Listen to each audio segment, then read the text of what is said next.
जाता है और वो जंगल के बाहर रेगिस्तान चला जाता है। वहाँ एक जगह उसे थोड़ा सा पानी नजर आता है। वो पानी पीने वहाँ उतरता है। कौवा वहाँ से जी भरकर पानी पीता है। चलो, पानी से पेट भर गया, अब भोजन भी कहीं से मिल ही जाएगा। वो उड़ने ही वाला था कि उसे कोई आवाज सुनाई देती है। कौवे, मेरी मदद करो, कौवे, मेरी मदद करो। ये आवाज कहाँ से आ रही है? कोई मेरा नाम लेकर मुझे पुकार रहा है। कौवे, मैं यहाँ हूँ, कैक्टस के पास। फिर कौवा वहाँ जाता है। कौवे, मेरा जादुई झाड़ू पानी में गिर गया है, जिस पर बैठकर मैं उड़ती हूँ। अगर तुमने मेरा जादुई झाड़ू मुझे पानी से निकाल दिया तो मैं भी तुम्हें कोई जादुई शक्ति दूंगी। तुम एक चुड़ैल हो और तुम अपना जादुई झाड़ू खुद भी तो उठा सकती हो। नहीं, मैं ऐसा नहीं कर सकती क्योंकि मेरे शरीर में आग है और अगर मैं पानी से गीली हो गई तो मैं मर जाऊंगी। मेरा विश्वास करो, मैं तुम्हें बड़ी शक्ति दूंगी। पहले बताओ, तुम मुझे क्या दोगी? एक ऐसी जगह का बताऊंगी यहाँ भोजन ही भोजन होगा। नहीं, मैं तो कुछ और चाहता हूँ।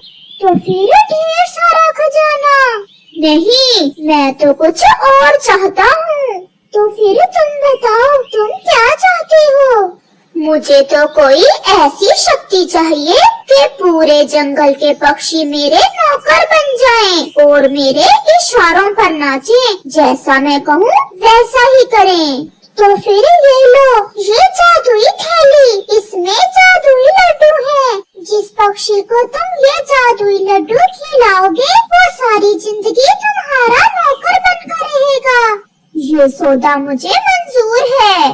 फिर कौवा उस चुड़ैल का जादुई झाड़ू पानी से निकालकर उसे दे देता है। कौवे, परंतु ये याद रखना, तुम खुद ये जादुई लड्डू ना खाना। अगर तुमने ये जादुई लड्डू खा लिया तो तुम पत्थर के हो जाओगे और दूसरे पक्षी पर जादू का असर खत्म हो जाएगा। ऐसा कहते हुए वो चुड़ैल अपने जादुई झाड़ू पर बैठकर चली जाती है। मैं कोई पागल हूँ जो ये जादुई लड्डू खाऊंगा। मेरा भोजन तो अब मेरे नौकर लेकर आएंगे।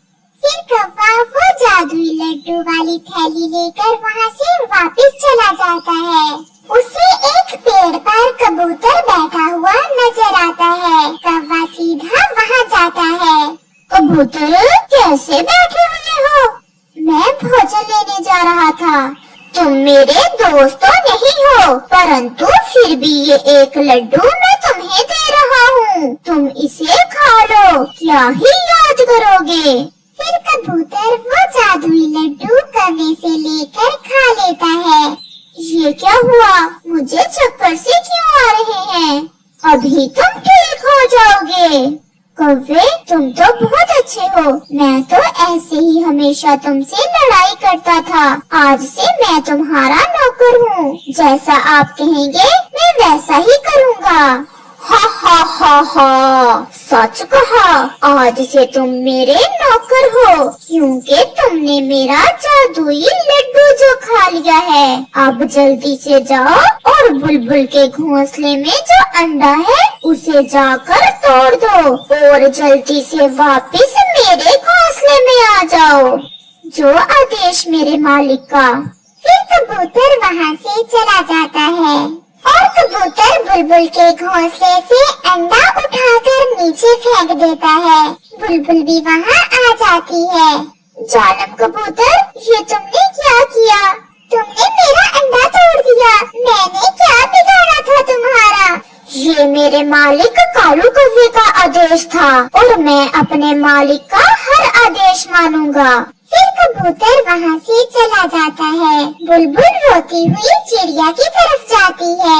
ओए तोते, मिर्ची खा खा कर तुम्हारा मुंह कड़वा नहीं होता क्या? क्या करूँगा मैं? कोई मीठी चीज खाने को मिलती भी तो नहीं है। मेरे पास कुछ लड्डू हैं, मीठे मीठे। ये लो, एक लड्डू तुम भी खा लो, क्या ही याद करोगे। तोता तो मीठे लड्डू देखकर कुछ सोचे बिना ही एक लड्डू कौवे से लेकर खा लेता है। कौवे, तुमने मुझे अपना स्वादिष्ट लड्डू दिया है। आज से मैं तुम्हारी हर बात मानूंगा। जैसा आप कहेंगे मैं वैसा ही करूँगा। आज से मैं आपका नौकर हूँ। तो फिर नौकर जी, जाओ और चिड़िया से भोजन छीन लाओ। भागो भागो, जल्दी जाओ। जो आपका आदेश मालिक जी। फिर तोता वहाँ से जाता है। चिड़िया बहन, कबूतर बहुत बड़ा है, उसने मेरा अंडा तोड़ दिया। नहीं बुलबुल दी, कबूतर ऐसा नहीं कर सकता, वो तो बहुत अच्छा है। चिड़िया बहन, कबूतर कह रहा था कि वो कौवे का नौकर है और जैसा कौवा कहेगा वो वैसा ही करेगा। वो ऐसी बातें कर ही रहे थे कि वहाँ तोता आता है। चिड़िया, ये भोजन मुझे दे दो, अगर ना दिया तो छीन कर ले जाऊंगा, क्योंकि मेरे मालिक कौवे का आदेश है। तोते, ये क्या हो गया है आप सबको? ये कौवा कब से आप सब पक्षियों का मालिक बन गया? जब से कौवे ने मुझे वो स्वादिष्ट लड्डू खिलाया है, मेरा मन कर रहा है कि मैं कौवे का नौकर बनकर रहूं।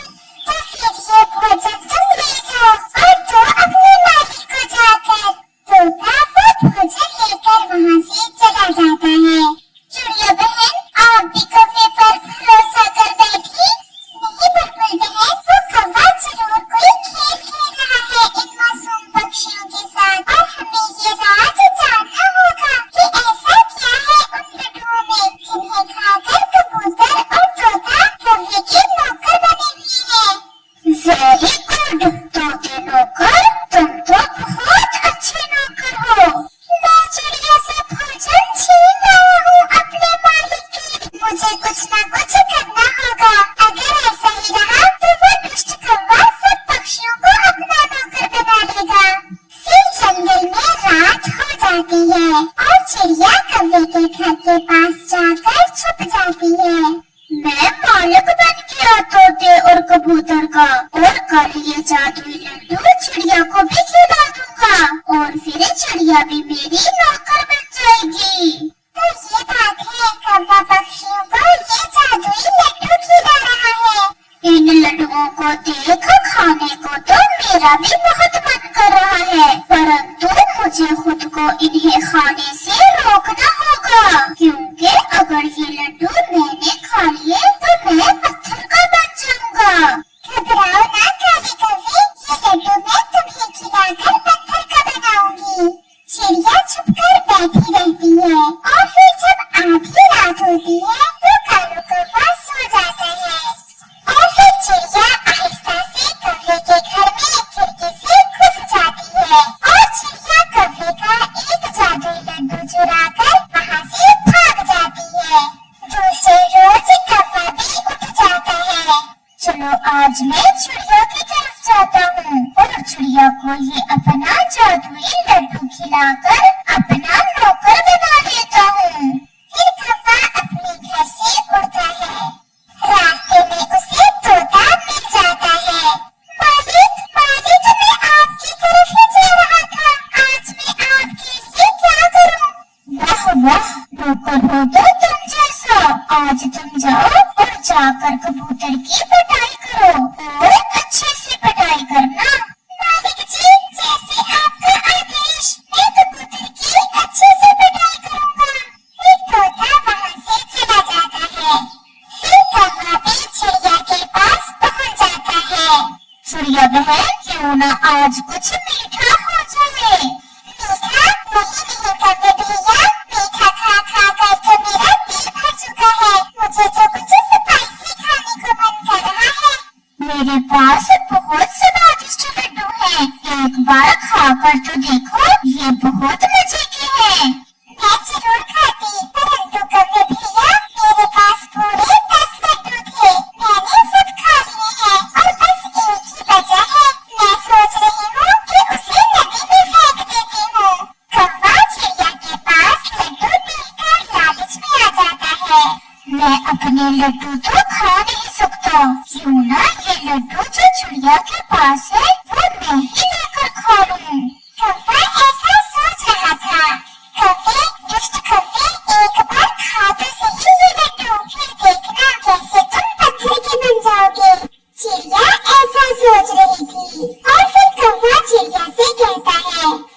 चिड़िया बहन, नदी में फेंकने की क्या जरूरत है? लाओ तो मैं खाकर देखूं। तुम्हारे लड्डू ज्यादा स्वादिष्ट है या मेरे? ऐसा कहते हुए कौवा चिड़िया का वो लड्डू उठाकर खा लेता है। वो लड्डू खाते ही कौवा कहता है, ये मुझे चक्कर क्यों आ रहे हैं? क्योंकि कौवे तुमने अपना ही जादुई लड्डू खा लिया है। ये लड्डू मैंने तुम्हारा ही चुराया था। क्या तुमने?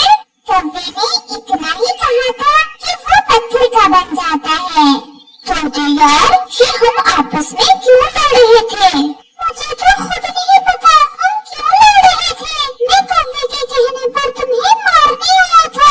ये हमें क्या हो गया था? हम कौवे को अपना मालिक क्यों समझने लग गए थे? चलो तो चिड़िया से जाकर पूछते हैं। वो चिड़िया के पास जाते हैं। चिड़िया उन्हें सारी बात बताती है। तो इस गंदे कौवे ने अपने जादुई लड्डू खिलाकर हमें अपना नौकर बना लिया था। और मैंने इसे इसका जादुई लड्डू ही खिलाकर पत्थर का बना दिया है। अच्छा किया चिड़िया, इसे इसकी सजा जरूर मिलनी चाहिए थी। फिर तोता चिड़िया से भोजन छीनने की माफी मांगता है और कबूतर बुलबुल से अंडा तोड़ने की भी माफी मांगता है और सब खुशी खुशी रहते हैं। इस कहानी के पिछले भाग में आपने देखा कि कैसे गुड़िया और उसकी मम्मा को उसका पापा रात के घर से निकाल देता है और फिर कैसे वो माँ बेटी कबूतर के घर रात गुजारते हैं। कबूतर भैया, आपका बहुत बहुत धन्यवाद जो आपने रात हमें आश्रय दिया, हमें भोजन दिया। चिड़िया बहन, आप जब तक चाहो मेरे घर में रह सकती हो। नहीं कबूतर भैया, मेरा अब दम घुट रहा है इस जंगल में। मैं कैसे अपने पति को एयर के साथ उड़ते देख सकूंगी? और मेरी ये छोटी गुड़िया जो मुझसे सवाल पूछेगी उसे क्या जवाब दूंगी? तो फिर क्या सोचा है आपने? मैंने सोचा है कि मैं ये जंगल ही छोड़ दूंगी। मैं किसी और जंगल में चली जाऊंगी। जो मेरी बच्ची के भाग्य में होगा मिल जाएगा, परंतु हम अब इस जंगल में नहीं रहेंगे। चिड़िया, मैं आपको नहीं रोकूंगा, जैसे आपकी इच्छा। फिर ऐसी वो माँ बेटी अपना जंगल छोड़कर दूसरे जंगल चल देती हैं। वो चिड़िया बहुत दुखी थी, उसका मन रो रहा था, परंतु वो अपने जंगल में रहती तो कैसे? वो सब भूल जाना चाहती थी, वो दूर चली जाना चाहती थी।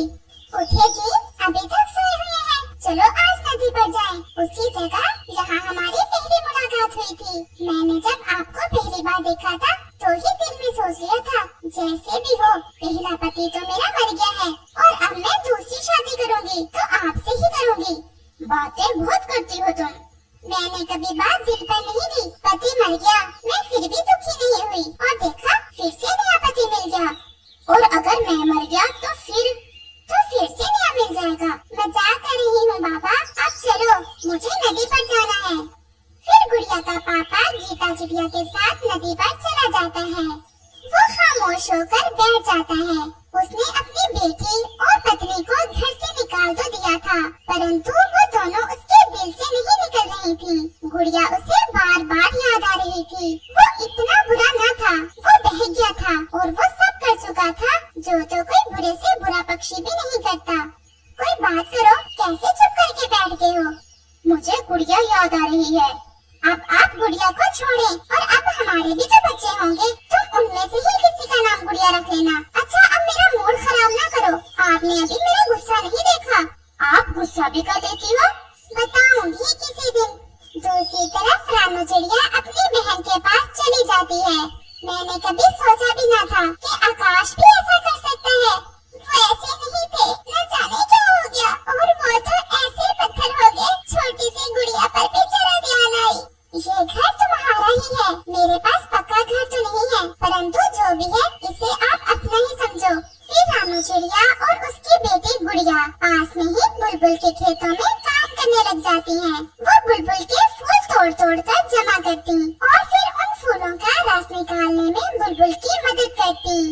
ऐसे ही दिन और रात गुजरते गए। गुड़िया भी अब थोड़ा बड़ी हो गई थी और गुड़िया और उसकी मम्मा ने अपना पक्का घर भी बना लिया था। मम्मा, क्या पापा मुझे याद करते होंगे? हाँ मेरी बच्ची, आपके पापा बुरे नहीं थे, वो ऐसे नहीं थे। मैंने तो जिंदगी गुजारी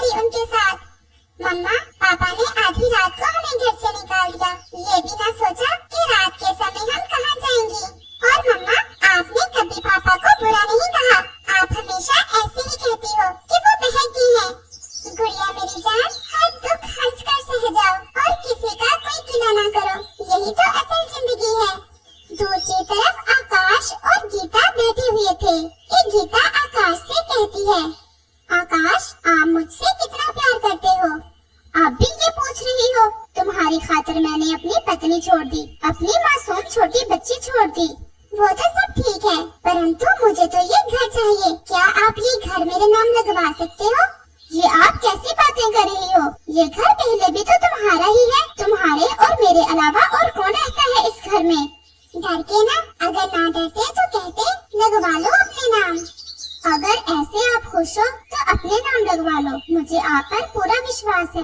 ऐसे फिर अगले रोज गीता चिड़िया उस घर के पेपर अपने नाम करवा लेती है। अब खुश हो? मैं तो पहले ही खुश थी, वो तो ऐसे ही मैंने आपका प्यार देखा था। अच्छा अब सो जाएं, कल झरने पर जाएंगे, मुझे बहुत नींद आ रही है। फिर ऐसे वो सो जाते हैं, परंतु गीता तो सोने का नाटक कर रही थी। वो कब सोई थी? जो जालम अपनी पत्नी का न बना, अपनी छोटी बेटी का न बना, मेरा कैसे बन सकता है? रात के अंधेरे में गीता वहाँ से चली जाती है। सुबह होते ही आकाश के घर पर दस्तक होती है। जी बताएं, कौन है आप? हमसे पूछ रहे हो कौन है हम? अभी कल ही तो बेचा है ये घर आपने हमें। आपकी पत्नी ने ही तो सारी रकम ली है। ऐसा नहीं है, मैंने ये घर किसी को नहीं बेचा। अच्छा तो फ्रॉड करना चाहते हो? ये देखो, ये सिग्नेचर किसके हैं? ये देख तो आकाश हैरान हो जाता है। वो जान जाता है उसकी पत्नी ये घर बेचकर कहीं भाग गई है और फिर ऐसे आकाश को वो घर छोड़ना पड़ता है। वो बहुत परेशान था, उसे कुछ समझ नहीं आ रहा था कि वो कहाँ जाए। फिर वो कबूतर की तरफ जाता है। कबूतर, क्या आपको पता है कि गुड़िया और रानू चिड़िया कहाँ रहती है? क्या कोई दुख बाकी रह गया है जो तुम उन्हें देना चाहते हो? आकाश तो जोर जोर से रोने लग जाता है। मुझसे बड़ी भूल हो गई, मैं उस चिड़िया की बातों में आ गया था और अब वो चिड़िया मेरा घर ही बेच कर कहीं भाग गई है। ये सजा तो तुम्हें मिलना ही थी। दूसरे जंगल में नदी के पास रहती है आपकी बेटी और पत्नी। बड़े पेड़ पर जो सुंदर और पक्का घर है वो उन्हीं का है। ऐसा कहते हुए कबूतर वहाँ से चला जाता है। फिर आकाश भी वहाँ से उड़ता है। वो बहुत बेचैन था, अब तो उसकी आंखें खुल गई थीं। उसे अपनी बेटी की बातें याद आ रही थीं। फिर ऐसे उड़ते उड़ते वो दूसरे जंगल पहुँच जाता है। बुलबुल बहन, यहाँ एक चिड़िया रहती है, उसकी एक बेटी भी है, गुड़िया है नाम उसका। अच्छा, रानू चिड़िया, वो सामने है उसका घर। वो मेरे साथ ही फूलों से रस निकालने का काम करती है। वो दस्तक देता है। मम्मा, आगे कोई है? आप आगे, आप बहुत देर से आए। हम कितना रोए, कितना तड़पे, कितना इंतजार किया। पक्षी भूल जाते हैं, परंतु आप तो हमें पक्के पक्के ही भूल गए। आपकी बेटी ने कितना इंतजार किया आपका। आपने तो ये भी न सोचा कि रात को हमें घर से ना निकाले, रात को गुजार लेने देते आप हमें। गुड़िया की मम्मा ऐसे बातें किए जा रही थी और रोई जा रही थी। आकाश खामोश था, वो तो बस रोए ही जा रहा था क्योंकि उसके पास शब्द न